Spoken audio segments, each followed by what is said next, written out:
Well, hey everybody, welcome to the 10-minute coach for Sunday, May 9th. These videos are meant to help you with further conversation and discussion regarding the sermon from this past Sunday. So May 9th was Mother's Day, and we didn't really talk a lot about that, except the title for the morning was What About Family?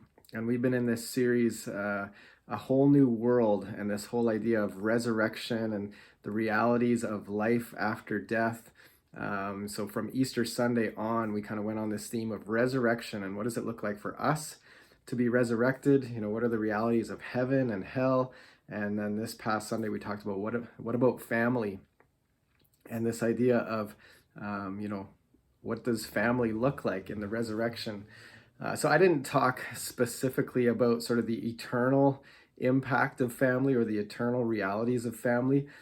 Chose to go a bit of a different direction just based on the current reality that we find ourselves in here in Alberta with further lockdown and restrictions, and just kind of gave a word to us, hopefully a word of encouragement to us in these days to be the family of God to one another, to pray for one another. And so I went to Ephesians chapter 3, verses 14 to 21, which was this prayer that the Apostle Paul prayed over the church in Ephesus. And he begins by saying, for this reason I kneel before the Father, from whom every family in heaven and on earth derives its name. And so this idea that family, in the family of God, we have entered the family of God through Jesus. John chapter 1 says, to those who received him, he gave the right to become children of God. So if we've received Jesus, we're part of this new family, a whole new family.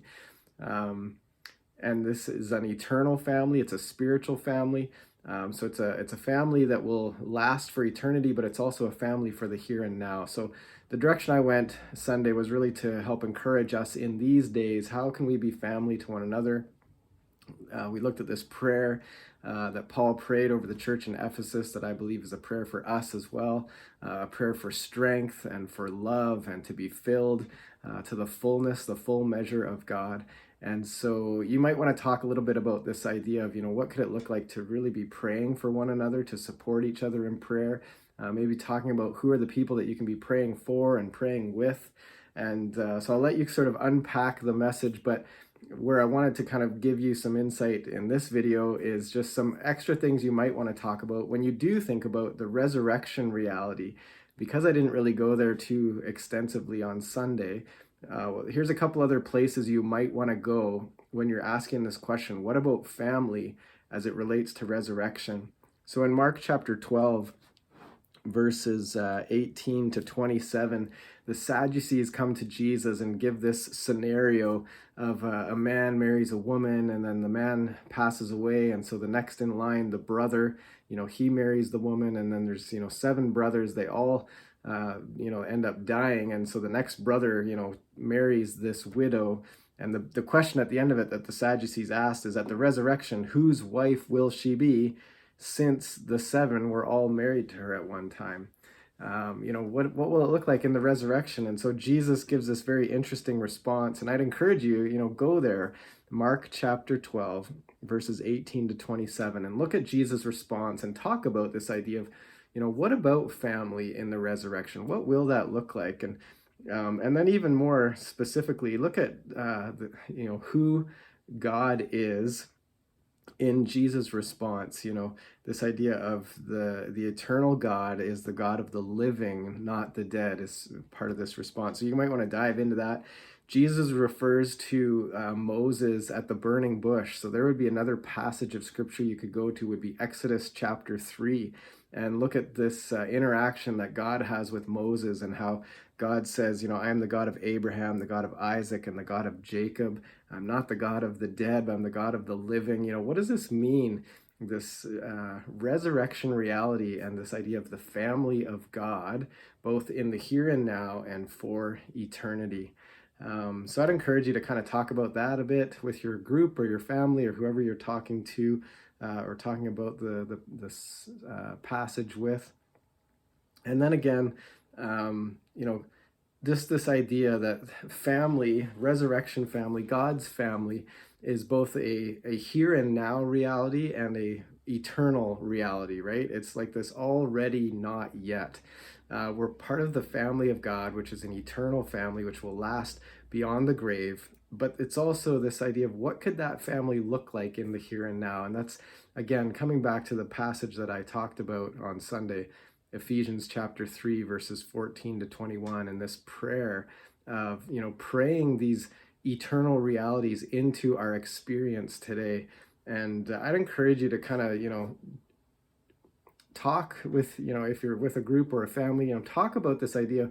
What does it really look like to be a part of this eternal family in the here and now? And how can we bring some of these eternal realities, these resurrection realities, into our experience today? And then, even more specifically, in light of COVID and different restrictions that we're facing, and this idea that we're probably more isolated, how can we continue to interact as family when we're maybe not seeing each other that often? Our Sunday gatherings are limited now. We're not able to provide in-person worship services. So what could it look like to be the church, to be God's family in the midst of these restrictions? And again, this idea of prayer. What could the ministry of prayer look like in your life? What could it look like with friends of yours in the church? What could it look like, if you were to ask Jesus, how could I make the ministry of prayer a reality in my experience and in the experience of those in our church family? How could we increase sort of the engagement in prayer, and how might that help us stay connected in the midst of a time of isolation? So there's lots of different places you could go. I would also just encourage you to check in your own household, check in with your family members. How are you doing? A question I love to ask in our youth ministry is, on a scale of 1 to 10, or high, low, what was your high of the day? What was your low of the day? Or, if it's a weekly question, what was your high of the week or your low of the week? And give people a chance to kind of check in and connect on that level. And that might help form the way you pray for one another as well. On a scale of 1 to 10, if somebody's a 3, they're, having a rough go, how could you pray for them? And again, looking back to Paul's prayer here in Ephesians chapter 3, what would it look like to pray God's strength into their life? What would it look like to pray for God's love to minister to that heart? What would it look like to pray for the fullness of God to be made known? And so check in with your family, check in with your friends, check in with the people that you love and care about, ask how they're doing, and let that guide you and lead you into prayer for them. I think that's about it from where I would encourage you to go. There's some questions on your on the sermon notes page. If you go to the app or to our website, you can download the sermon notes for this past Sunday. And there's questions there that'll help guide you as well. You can use those questions. The scripture passages are listed there. And as I said before, if you're looking for a little bit extra and this whole idea of the eternal family, resurrection family, look at Mark chapter 12, verses 18 to 27, and this interaction that Jesus has with the Sadducees. And maybe let that just let your conversation go from there. Thanks for tuning in here. Thanks for spending time in the Word and talking about it with others. And blessings on you as you dive in.